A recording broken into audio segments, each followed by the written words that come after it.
Salut à tous, c'est Jean-Mi, nous sommes mercredi, vous le savez, entre 9h et 10h, ensuite rediffusion le dimanche matin, 10h-11h, ensuite sur le site inside-radio.com, sur Spotify et sur YouTube. Par exemple, c'est l'interview de Jean-Mi où je reçois chaque semaine des interviewés plus intéressants les uns que les autres. Aujourd'hui, on va filer à Mondorf-les-Bains, puisqu'en face de moi, c'est assise Anne Lake, la directrice du Casino 2000. Anne, bonjour. Bonjour. Est-ce que tout va bien ce matin ? Très bien, merci de m'accueillir. Mais avec plaisir, avec plaisir. On va mettre un peu de gaieté dans ce mois de novembre, qui est traditionnellement gris, n'est-ce pas ? Du côté de Mondorf aussi, oui. Oui, tout à fait. Oui. La grisaille est là, mais on va apporter un peu de soleil. Oui, le soleil est dans nos cœurs. Alors, traditionnellement, Anne, le premier bloc, comme je l'appelle, est dédié à la présentation de l'invité. Donc, il faut que vous vous mettiez, vous, un petit peu en avant avec votre parcours, vos études, votre cheminement de vie, qui fait qu'aujourd'hui, au final, vous êtes assise en face de moi avec cette casquette, je l'ai dit, de directrice du Casino 2000 à Mondorf-les-Bains. Mais Anne Lake, c'est qui ? Eh bien, j'ai un parcours un petit peu atypique. Je suis psychosociologue de formation. Et j'ai commencé, après mes études, d'origine lorraine, plus particulièrement mosellane, née à Thionville. Et j'ai commencé mes études à Strasbourg, donc, où j'ai suivi donc, des études de psychosociologie pour m'orienter dans une première carrière professionnelle dans le domaine des ressources humaines et du recrutement. Une carrière que j'ai menée pendant 5 ans, très, très intéressante. Et au bout de ces 5 années, j'ai été contactée, puisque je travaillais pour différentes sociétés du Grand Est. J'ai été contactée par l'un de mes clients pour intégrer sa société, et une société textile qui était basée en Meuse. C'est toujours bien, ça, de se faire contacter par ses clients. Le domaine du recrutement était par ailleurs compliqué, puisqu'on était dans les années 90. Oui. Et c'était un marché qui devenait de plus en plus difficile. Donc ça a été une opportunité pour moi de quitter une région que j'aimais beaucoup, une ville que j'aimais beaucoup, où j'avais fait mes études et où j'avais commencé à travailler, qui était Strasbourg. Et pour rejoindre Bar-le-Duc, et donc une entreprise textile pour laquelle j'ai commencé à faire à la fois du recrutement, puisqu'elle était en expansion relativement importante, et puis de la communication. La psychologie était je dirais une forme d'étude qui m'a beaucoup appris, mais néanmoins, je n'avais pas les connaissances de gestion de l'entreprise. Oui. Et donc, au cours de mon expérience professionnelle chez Roville, justement, j'ai fait un MBA en temps partagé à l'ESSEC pour apprendre à la fois ce qu'était la gestion de l'entreprise et le management. Et puis voilà, et petit à petit, je me suis occupée du marketing et du commercial de cette société. Multicasquette. Belle évolution. J'avais regardé une interview de vous sur Moselle TV, où vous parliez de cet attachement à Strasbourg, et vous aviez dit que j'ai quitté Strasbourg pour la Meuse, et vous avez dit que c'était un grand pas en avant. Est-ce que vous... Alors, vu de l'extérieur, de ma Belgique profonde, quitter Strasbourg pour aller en Meuse à Bar-le-Duc, je me dis, il fallait qu'Anne soit d'un naturel peut-être optimiste. Et rien contre les gens de Meuse, n'est-ce pas ? Mais Strasbourg, voilà, ça claque, quoi. C'est vrai que j'étais très attachée à Strasbourg, tout particulièrement, parce que c'est une ville qui est très riche au niveau historique, au niveau architecture, au niveau culturel. Il y avait beaucoup de choses à Strasbourg. La Meuse, c'est un petit peu différent. Si on aime la nature, la chasse, la pêche, c'est très très bien. Pour ce qui est du culturel et de l'historique, il y a un très joli quartier Renaissance. Mais ça s'arrête un peu là. Il faut prendre la voiture, quoi, si on veut aller voir un opéra. Après, il faut prendre la voiture, il faut aller jusqu'à Nancy. Ou à Mondorf. Oui, ou à Mondorf. Mais c'est vrai que le poste était intéressant. Le poste m'amenait aussi beaucoup à voyager, à la fois en France, mais aussi dans le nord de la France, puisque les bassins textiles étaient dans le nord, et voire en Belgique. Et aussi, bien sûr, dans le reste de l'Europe. Donc, j'étais beaucoup en déplacement à ce moment-là aussi. On parle de ces bassins textiles là parce que ça m'intéresse et peut-être que ça titille la curiosité des auditeurs d'Inside Radio ce matin. Les bassins textiles historiquement dans le Nord et frontière belge. Roubaix, frontière belge, oui, tout à fait. À l'époque, donc, l'entreprise était très en amont de la filière textile. On fabriquait de la fibre. Donc, nous allions voir nos clients directs qui étaient les filateurs, ceux qui faisaient le fil. Oui. Et puis ensuite, les bonnetiers, les tisseurs qui étaient très présents à l'époque dans le nord de la France. Et ça, c'est encore le cas maintenant, non? Je pense que maintenant, la crise textile est arrivée. Oui. Elle est arrivée d'ailleurs au bout dans les 10 années qui ont suivi mon arrivée chez Roville. Et donc, c'est la raison pour laquelle aussi j'ai dû changer, pas de métier, mais en tout cas de secteur d'activité. Et c'est ce qui m'a amené un petit peu au Casino 2000, puisque entre-temps, j'ai eu une petite fille, je souhaitais me rapprocher de ma famille, qui était de Thionville, et puis me voici arrivée au Casino 2000. Mais peut-être, Anne, pour tous les auditeurs qui ne verraient pas où se situe Mondorf-les-Bains, parce que Inside Radio, quasiment aux confins, enfin à l'entrée de Bruxelles, ensuite quelques kilomètres à droite de l'aéroport du Findel, Liège et Thionville, Longwy. Mais pour tous ceux qui ne verraient pas où est Mondorf, ça se situe où? Dans le sud du Grand-Duché de Luxembourg?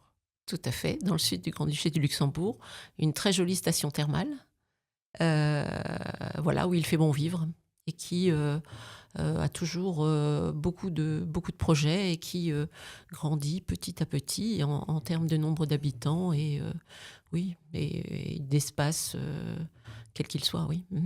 On parle du Casino 2000, de tout ce qu'on y trouve. Je sais qu'il y a une salle de spectacle, mais expliquez-nous, on peut y manger.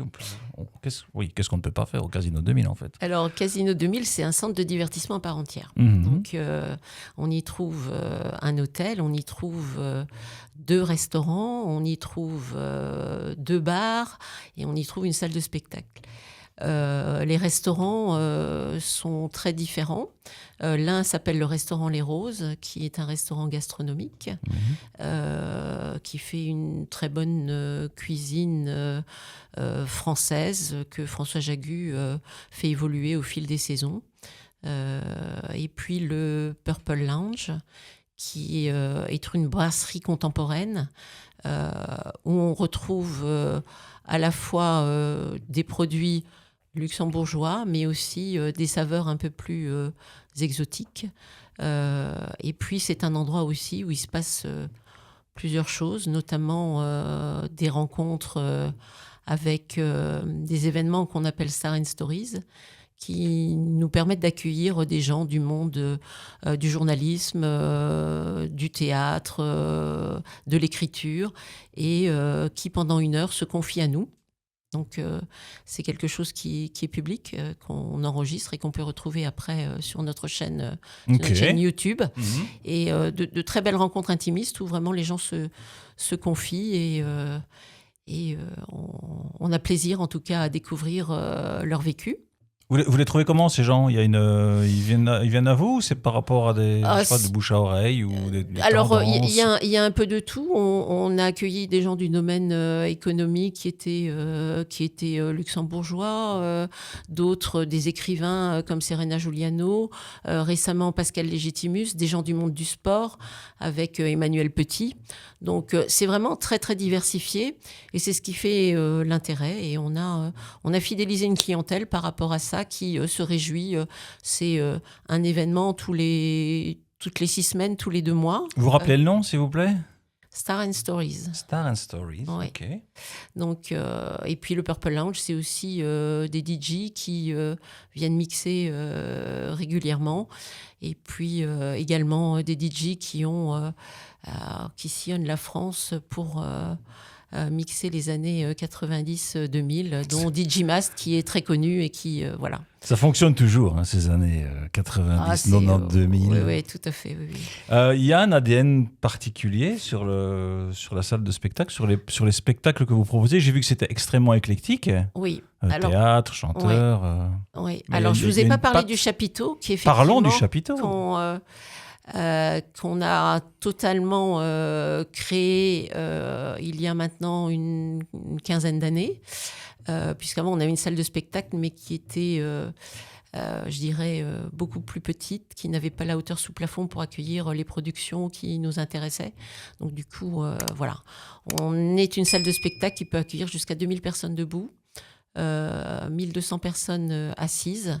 Et là, est-ce qu'il y a un ADN? Peut-être qu'on est très identifié chansons françaises et comiques. On essaye maintenant de développer, d'aller un peu plus loin dans la programmation et aussi de la renforcer. Donc à une époque, on avait une quinzaine de spectacles par an. Maintenant, c'est beaucoup plus régulier, d'autant plus qu'on accueille des coproductions. Donc, alors bien sûr, il y a des humoristes, il y a de la chanson française, mais ça va aussi beaucoup plus loin. Il y a des évolutions que vous avez pu voir au fur et à mesure des années qui passaient. Je pense notamment spontanément au stand-up qui n'existait pas peut-être il y a 10-15 ans et qui est là maintenant. Tout à fait. Le stand-up s'est développé beaucoup, un tout petit peu avant Covid, mais beaucoup aussi après Covid. Je pense que les réseaux sociaux ont beaucoup aidé à ça. Et un exemple vivant, c'est qu'on a accueilli, il y a à peu près 18 mois, Marine Leonardi, qui est un phénomène issu véritablement des réseaux sociaux. On l'a accueilli au Purple Lounge, qui a une capacité d'accueil de 120 à 140 personnes. Et fin d'année prochaine, dans le cadre de sa tournée de grande salle, elle revient au chapiteau et elle est complète depuis déjà plus de 6 mois, quoi. Donc, ce sont des phénomènes comme ça qui sont assez intéressants, qui sont impressionnants dans la réussite en tout cas. Et... Vous voulez parler de quelques shows qui arrivent? J'ai vu qu'il y a Frédéric Goldman Jones. Non, il y a Michael Jones qui est là dans quelques jours. Mais je sais que malheureusement, Laurent Voulzy est déjà sold out pour l'année prochaine. Il y a peut-être pour les fêtes, il y a quelque chose où il n'y a pas Casse-Noisette qui traîne par là. Alors, on va accueillir, oui, bien sûr, un ballet féerique avec Casse-Noisette. On organise également chaque année, pour la fin d'année, un 31 décembre. Dans notre espace chapiteau. Et là, ça va être un peu une machine à remonter le temps. Donc, on va parcourir toutes les dernières décennies. Voilà, c'est un time travel qui est organisé et on va aller des années 70 aux années 2020. Voilà. Hier. On trouve les infos où vous avez... Il y a un site internet, il y a une page Facebook, oui. Mais... Alors, sur casino2000.lu, l'ensemble de l'agenda est répertorié sur ce site. Et puis, on communique très régulièrement sur les réseaux sociaux. Facebook, Instagram. On a évoqué, on vous a évoqué, Anne. Vous vous êtes évoqué. Ensuite, on a parlé du Casino 2000, l'offre dans sa globalité. Et puis, j'aimerais qu'on revienne un petit peu sur vous, si ça va pour vous, parce que je sais que si on retire la casquette professionnelle, et si je vous parle de Compostelle ou de cuisine, vous allez embrayer. Alors, on commence par... Vous voulez commencer par quoi? Mais il y a aussi cet aspect ressourcement que vous cherchez. Oui, ressourcement, inspiration. C'est vrai que là, vous avez évoqué deux de mes passions. Alors, il y a la marche avec les chemins de Compostelle. Je dis les chemins parce que j'en ai fait plusieurs depuis 4 ans. C'est quelque chose que j'ai commencé avec la Voie du Puy en France. Et puis du coup j'ai été passionnée et je n'attends qu'une chose, c'est de pouvoir en faire d'autres, et ça s'est prolongé avec le Camino Frances, l'année dernière le Camino del Norte, un peu plus compliqué en termes d'efforts physiques, et puis ce printemps le Primitivo, et j'ai encore envie de retourner faire ces chemins, parce que c'est une très bonne manière à la fois de... je le fais dans une démarche à la fois spirituelle, mais aussi sportive. Et puis, c'est une très, très belle manière de découvrir un pays et des régions. Quelque chose qu'on ne peut pas découvrir quand on le fait en voiture ou autrement. Donc, c'est très, très chouette. Vous m'avez appris quelque chose, parce que je suis, du haut de mes 49 printemps, j'ai été persuadé qu'il y avait qu'une route. Genre qui partait de, prenons Strasbourg par exemple, et qui allait à Compostelle. Et puis après, Grâce à vous et à cette interview sur Moselle TV, le grand inculte que j'étais est devenu moins. Et il y a la cuisine aussi. Alors, il y a la cuisine.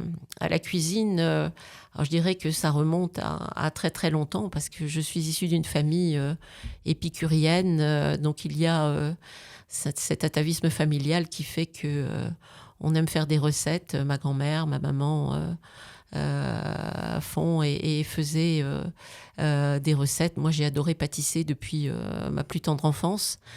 Donc, un jour, je me suis dit... j'ai envie de collecter toutes les recettes que font ma famille, que faisait ma grand-mère. Et c'est ainsi qu'est né un blog et puis, qui s'appelle Carnet de saveurs. Ma fille me dit, mais si tu veux faire connaître ton blog, il faut que tu sois sur les réseaux sociaux. Mais oui, et, oui maman. Et voilà. Et donc, du coup, je me suis prise au jeu, j'ai créé un compte Instagram. Oui.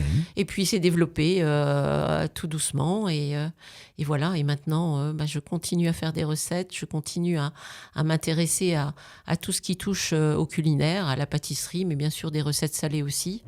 Et puis, la cuisine des voyages. Et puis les restaurants. Et voilà. Donc, sur Carnet de saveurs, on peut retrouver un petit peu de tout ça. Magnifique, je vous avais gentiment prévenu qu'il y avait le belgicisme qui arrivait, il est en train d'arriver, et qu'il y avait aussi une citation que je trouvais en lien avec l'invité du jour. La citation est de Joël Robuchon. On ne peut pas faire de cuisine si on n'aime pas les gens. Vous êtes d'accord avec ça ? Totalement. C'est une citation que je connais, et c'est vrai que faire de la cuisiner, ce sont aussi des moments de partage autour d'une table. Donc automatiquement, il y a la relation humaine. On se perd je valide un peu à 100%. Aussi. Quand on fait de la cuisine, on se perd un peu en train de couper ses légumes ou de préparer une sauce. Moi, quand je le fais, je m'évade. Donc il y a un peu du Compostelle aussi derrière où on a un cheminement quelque part. Tout à Plus fait. court. Mais tout à fait. On fait un petit belgicisme, si vous le voulez bien, qui a aussi un lien avec la cuisine, puisque le dagobert. Vous ne savez pas ce que c'est que le dagobert, hein, mais je vais vous l'apprendre. C'est une demi-baguette de pain garni, de jambon cuit, de fromage, de tomates, de crudités, de mayonnaise, par exemple. Commandez des dagoberts pour la Réunion. Des dagoberts sont en vente à la cantine de l'école tous les midis. On constate une évolution sémantique du nom dagobert qui désigne de plus en plus souvent une demi-baguette de pain garni d'aliments frais, quels qu'ils soient.